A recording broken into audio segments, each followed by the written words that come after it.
Assalamualaikum warahmatullahi wabarakatuh. Kembali lagi bertemu Ibu di channel kelas kimia. Tetap semangat dan selalu jaga kesehatan ya. Pada pertemuan ini, kita akan mempelajari tentang penentuan periode dan golongan dalam sistem periodik unsur, serta soal dan pembahasannya. Tapi sebelum mulai, kita ucapkan basmalah dulu, agar selalu diberikan kelancaran dan keberkahan. Bismillahirrahmanirrahim. Baiklah, langsung saja kita mulai ya.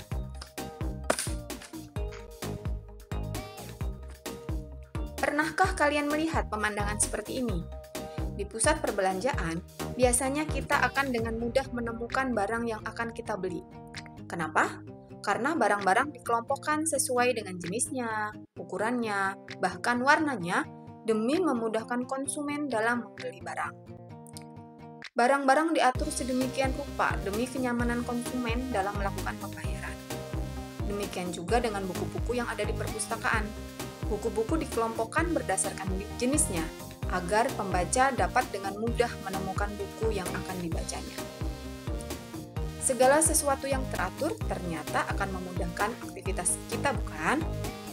Nah, keteraturan ini merupakan salah satu alasan yang mendasari beberapa ahli kimia dunia untuk berusaha mengelompokkan unsur-unsur yang begitu banyak melimpah di alam ini, agar dapat dengan mudah dipelajari. Keteraturan sifat fisik dan kimia unsur oleh ahli kimia dituangkan dalam bentuk tabel yang disebut dengan tabel periodik unsur atau sistem periodik unsur. Nah, ini adalah tabel atau sistem periodik unsur. Bagaimana kita menentukan letak unsur-unsur tersebut? Kita bisa mengetahuinya dengan menentukan golongan dan periodenya. Apa itu golongan? Golongan ditunjukkan oleh baris vertikal dalam sistem periodik unsur. Dalam satu golongan mempunyai sifat kimia yang mirip dan untuk menentukannya ditunjukkan oleh jumlah elektron valensinya. Kita akan pelajari tentang hal ini nanti. Perhatikan sistem periodik ini. Golongan dibagi menjadi 3 bagian, yaitu golongan utama, golongan transisi, dan golongan transisi dalam. Golongan utama ditunjukkan oleh huruf A. Perhatikan ya tulisan yang di atasnya. Mulai dari golongan 1A, 2A, kemudian ke bagian kanan 3A, 4A, 5A, 6A, 7A, dan 8A. Dengan nama masing-masing golongan. Golongan 1A dengan nama alkali, golongan 2A namanya golongan alkali tanah, 3A boron, 4A karbon, 5A nitrogen, 6A oksigen, 7A halogen, dan 8A gas mulia. Nah, selanjutnya golongan transisi yang ada di tengah, mulai dari 3B, 4B, 5B, 6B, 7B, 8B ada 3 kolom, kemudian 1B dan 2B. Dan terakhir adalah golongan transisi dalam yang letaknya di bawah. Ini namanya lantanida dan aktinida. Kemudian, apa yang dimaksud dengan periode? Periode ditunjukkan oleh baris-baris horizontal dalam sistem periodik unsur. Periode ini ditunjukkan oleh jumlah kulit dan terdapat 7 periode dalam sistem periodik unsur. Bisa diperhatikan ya, mulai dari baris pertama, kedua, ketiga, sampai dengan ke-7. Nah, mari kita coba menentukan letak suatu unsur dalam sistem periodik. Terletak pada periode dan golongan berapakah unsur S atau sulfur? Perhatikan ya, unsur S terletak pada kolom 6A dan baris ketiga dari atas. Kita lihat dari yang baris paling atas ya. Jadi, unsur S atau unsur sulfur terletak pada periode 3 golongan 6A. Kemudian untuk unsur Ag atau perak, terletak pada periode dan golongan berapakah unsur perak tersebut? Unsur perak ini terletak pada kolom 1B dan baris ke-5. Baris kita hitung dari baris yang pertama ya. Jadi, unsur Ag atau perak terletak pada periode 5 golongan 1B. Sekarang, tentukan unsur yang terletak pada periode 4 golongan 2A. Kita cari unsur pada kolom 2A, selanjutnya baris keempat. Nah, unsur apa? Ya, unsur kalsium atau Ca. Gimana? Sudah paham kan? Terus, apakah kita bisa menentukan letak unsur-unsur tersebut tanpa melihat sistem periodik? Dengan menggunakan apa? Nah, kita bisa menentukan periode dan golongan tanpa sistem periodik unsur dengan menggunakan konfigurasi elektron. Oke, mari kita bahas tentang hal ini. Dalam sistem periodik unsur terdapat pembagian blok-blok, yaitu mulai dari blok S, 2 kolom paling kiri. Kemudian blok P mulai dari golongan 3A sampai 8A. Blok D yaitu pada golongan transisi atau B pada bagian tengah ya. Dan kemudian blok F pada bagian golongan transisi dalam yang bawah. Dari blok-blok ini kita dapat menentukan letak suatu unsur. Kita mulai dari blok S yang terletak pada golongan utama, yaitu golongan 1A dan golongan 2A saja. Unsur dikatakan terletak pada blok S, ini maksudnya apa? Jadi, elektron terakhir pada konfigurasi elektronnya terletak pada subkulit S. Dan menentukan golongannya adalah berdasarkan jumlah elektron pada subkulit S tersebut. Untuk periode ditentukan oleh jumlah kulit atau kulit yang paling besar. Contohnya adalah untuk 11 natrium. Pertama-tama kita konfigurasikan terlebih dahulu menjadi 10 Ne 3S1. Karena elektron terakhir terisi pada subkulit 3S, maka dia termasuk dalam blok S. Sehingga golongan ditentukan dari jumlah elektron pada subkulit S tersebut. Berapa? Ya, 1. Jadi, natrium ini terletak pada golongan 1A, sementara periodenya ditentukan oleh nomor kulit yang paling besar, yaitu 3. Selanjutnya untuk 12 kalsium dengan konfigurasi elektron 18Ar 4S2. Elektron terakhir terisi pada subkulit 4S, maka dia termasuk dalam blok S. Sehingga golongan ditentukan dari jumlah elektron pada kulit S, yaitu 2. Sementara periodenya adalah 4. Kemudian blok P, yang masih terletak pada golongan utama atau golongan A. Suatu unsur masuk ke dalam blok P jika elektron terakhirnya terdapat pada subkulit P dan nomor golongannya ditentukan dengan menjumlahkan jumlah elektron pada subkulit S dengan P-nya. Jika S tambah P sama dengan 3, maka dia termasuk dalam golongan 3A. Jika S tambah P sama dengan 4, maka termasuk dalam golongan 4A, dan seterusnya sampai golongan 8A.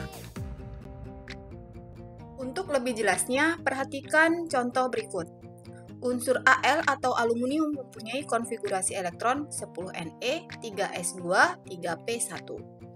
Elektron terakhirnya terletak pada subkulit P, jadi dikatakan unsur ini masuk dalam blok apa? Ya, blok P. Sehingga untuk menentukan golongannya dirumuskan dengan S ditambah P. Elektron di subkulit S ada 2 dan di subkulit P ada 1. Maka S tambah P sama dengan 2 ditambah 1 sama dengan 3. Jadi unsur aluminium terletak pada golongan 3A. Periodenya berapa? Lihat nomor kulit terbesarnya, yaitu 3. Jadi, unsur Al terletak pada periode 3, golongan 3A. Selanjutnya, untuk contoh unsur 33As, 33 arsenium, dengan konfigurasi elektron 18Ar, 4S2, 3D10, 4P3. Unsur ini terletak pada blok P, sehingga golongannya adalah S tambah P. Ya, berapa? S elektronnya 2, P elektronnya 3. Abaikan yang ada di D di tengah. Karena memang rumusnya adalah S ditambah P. Jadi, unsur AS terletak pada golongan 5A dan periodenya lihat kulit terbesar, yaitu 4. Oke, paham ya? Selanjutnya mari kita bahas untuk blok D. Blok D terletak pada golongan transisi atau golongan B. Suatu unsur masuk ke dalam blok D jika elektron terakhirnya terdapat pada subkulit D. Dan nomor golongannya ditentukan dengan menambahkan jumlah elektron pada subkulit D dengan jumlah elektron pada subkulit D-nya. Jika S tambah D sama dengan 3, maka unsur tersebut terletak pada golongan 3B. Jika S tambah D sama dengan 4, maka unsur tersebut terletak pada di golongan berapa? 4B, dan seterusnya. Tadi sudah dijelaskan di atas bahwa golongan ditentukan oleh jumlah elektron valensi. Dan kita tahu bahwa elektron valensi tidak boleh lebih dari berapa? 8 ya, tidak boleh lebih dari 8. Jadi, golongan maksimum tentu hanya sampai 8 saja. Nah, gimana jika S tambah D-nya lebih dari 8? Mengingat S maksimum elektronnya kan 2 dan D 10. Jadi, jika S dan D dijumlahkan, maka maksimum mendapat nilai 12. Nah, begini. Untuk S tambah D sama dengan 8, 9, atau 10, maka dia masuk dalam golongan 8B. Jika S tambah D-nya 11, maka unsurnya termasuk dalam golongan 1B. Dan jika S tambah D-nya 12, maka masuk ke dalam golongan 2B. Jelas ya? Oke, untuk lebih jelasnya, kita perhatikan contoh berikut. Unsur vanadium atau V mempunyai konfigurasi elektron 18Ar, 4s2, 3d3. Elektron terakhirnya terletak pada subkulit D, jadi dikatakan unsur ini termasuk dalam blok D. Sehingga untuk menentukan golongannya dirumuskan dengan S tambah D. Elektron di subkulit S sama dengan 2, dan di subkulit D ada 3. Maka S tambah D sama dengan 2 ditambah 3 sama dengan 5. Jadi, unsur vanadium terletak pada golongan 5B, karena dia adalah blok D, jadi harus B ya. Periodenya berapa? Lihat nomor kulit terbesarnya, yaitu 4. Jadi, unsur V ini terletak pada periode 4, golongan golongan berapa? 5B. Untuk unsur 28Ni mempunyai konfigurasi elektron 18Ar, 4s2, 3d8. Elektron terakhirnya terletak pada subkulit D, jadi unsur ini termasuk dalam blok D. Sehingga untuk menentukan golongannya dirumuskan dengan apa tadi? S tambah D, 2 ditambah 8 sama dengan 10. Jadi, seperti yang sudah dijelaskan di atas, yang sebelumnya, unsur Ni terletak pada golongan 8A. Kemudian periodenya berapa? Lihat nomor kulit terbesar, yaitu 4. Jadi, Ni terletak pada periode 4, golongan 8B. Dan terakhir adalah golongan transisi dalam. Suatu unsur masuk ke dalam blok F jika elektron terakhirnya terdapat pada subkulit F. Jika unsur yang elektron terakhirnya berada pada subkulit 4F, maka disebut unsur lantanida. Nah, dan jika unsur elektron terakhirnya berada pada subkulit 5F, maka disebut unsur aktinida. Kemudian perhatikan contoh berikut. 57La dengan konfigurasi elektron 54Xe, 6s2, 4f1. Nah, elektron terakhir terletak pada subkulit 4F. Maka golongannya adalah golongan lantanida. Sementara periodenya, kulit yang terbesarnya kan 6 ya. Jadi, periodenya adalah periode 6. Kemudian untuk 89Ac dengan konfigurasi elektron 86Rn, 7s2, 5f1. Jadi, unsur terakhir elektron terakhirnya terletak pada subkulit 5f. Maka termasuk dalam golongan aktinida. Dengan periodenya adalah 7 karena dia adalah kulit yang paling besar. Oke, gimana semuanya? Sudah paham kan? Jika ada pertanyaan, silakan komen di kolom komentar di bawah ini. Selanjutnya kita akan masuk ke dalam soal dan pembahasan. Simak baik-baik ya.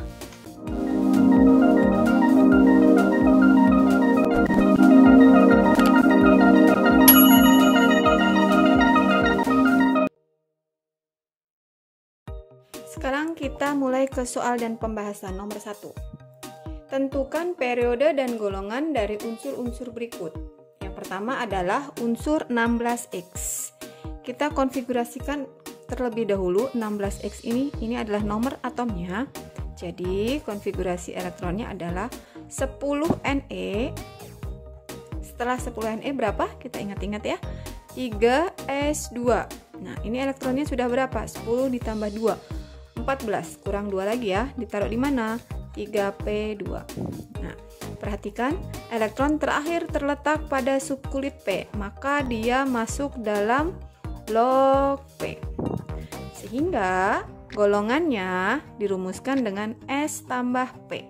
S-nya berapa? 2, P-nya 2 elektron, jadi ada 4. Jadi golongannya adalah 4A. Paham ya? Kemudian periode ditentukan oleh kulitnya. Kulitnya berapa? Ya, kulit yang paling besar ini 3 sama. Periodenya 3. Jadi periodenya adalah 3, golongannya adalah 4A. Selanjutnya untuk 20Y. Kita konfigurasikan elektronnya terlebih dahulu, yaitu 18AR. Yang asli dulu ya, 4S2 3D4. Coba perhatikan, ini konfigurasi elektron ini bisa nggak? Ya, lihat nih, di subkulit D ini elektronnya adalah 4. Kita dulu sudah pernah belajar bahwa subkulit D akan stabil jika dia penuh atau setengah penuh, 5 atau 10. Jadi kalau dia 4, kita harus ubah menjadi 5 biar stabil. Makanya ini menjadi 18AR 4S1 3D5. Nah, ini terletak pada blok apa? Karena elektron terakhirnya pada subkulit D, makanya dia blok D. Jadi, golongannya adalah S tambah D. S-nya berapa? 1, B-nya 5. Jadi, golongan 6B. 1 tambah 5 sama dengan 6B. Kemudian periodenya dilihat dari kulit yang paling besar. Ada berapa nih? 4. Jadi periodenya adalah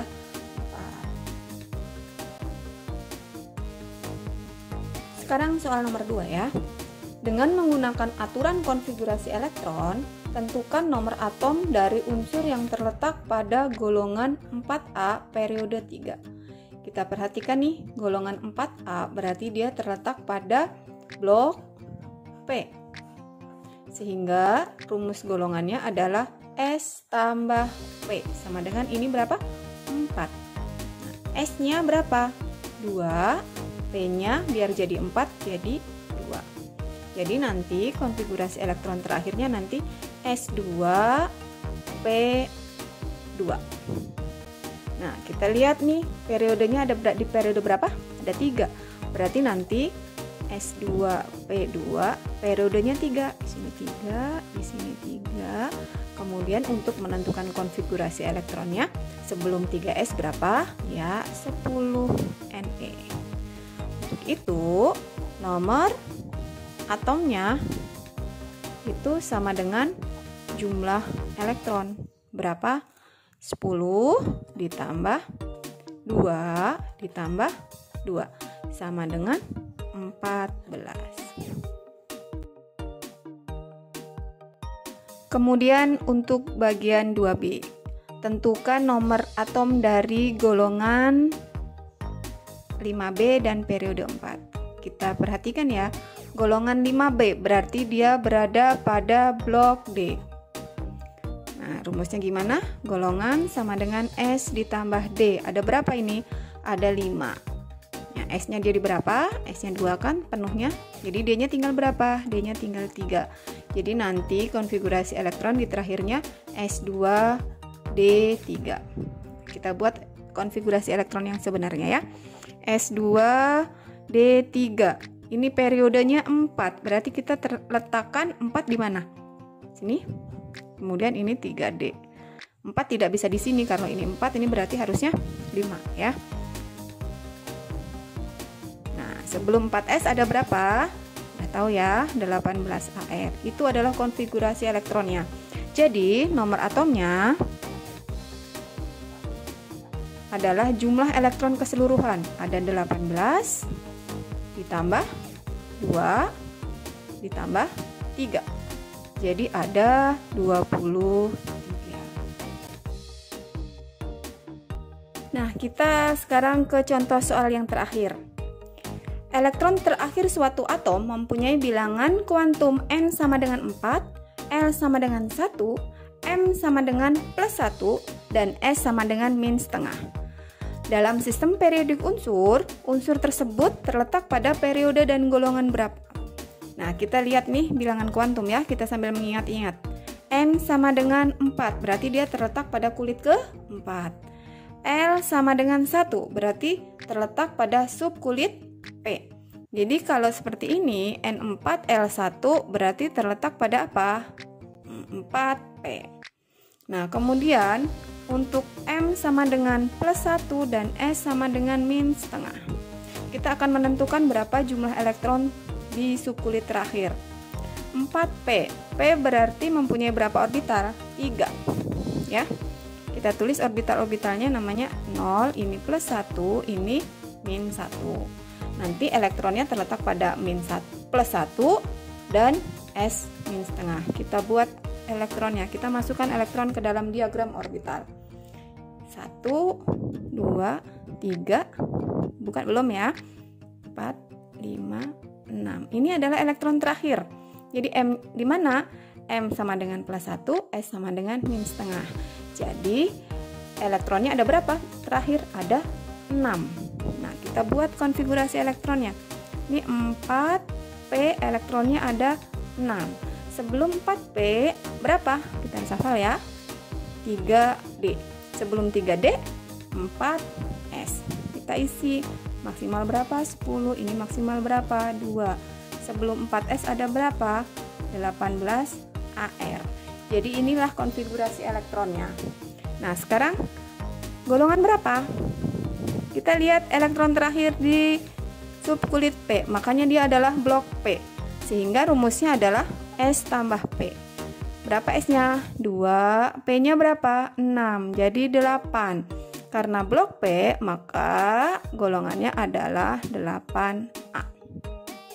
Kemudian periodenya ditentukan oleh kulit yang paling besar. Berapa nih? 4. Jadi ini adalah 4. Gimana? Paham ya? Oke, gimana, sudah paham ya? Nah, sekarang kalian bisa mengerjakan soal mandiri berikut ini di rumah. Yang pertama, tentukan periode dan golongan dari unsur-unsur berikut ini. 20 kalsium, 26 Fe, dan 31 Ga. Kemudian soal yang kedua, tentukan periode dan golongan dari unsur-unsur yang elektron terluarnya memiliki bilangan kuantum N sama dengan 3, L sama dengan 0, M sama dengan 10, dan S sama dengan min setengah. Kemudian yang kedua, N sama dengan 4, L sama dengan 2, M sama dengan 0, dan S sama dengan min setengah. Kemudian soal nomor 3, tentukan nomor atom dari unsur-unsur yang terletak pada periode 3 golongan 8A, periode 3 golongan 2B, dan periode 4 golongan 3A. Oke, selamat mengerjakan. Nah, kemudian seperti biasa, kalian bikin rangkuman materi dari yang sudah Ibu jelaskan tadi ya. Dan kemudian kerjakan LKPD yang ada di aplikasi Google Classroom. Semoga yang Ibu jelaskan bisa dipahami ya. Jika ada pertanyaan, boleh kalian tulis di kolom komentar di bawah ini. Dan selamat belajar ya semuanya. Wassalamualaikum warahmatullahi wabarakatuh.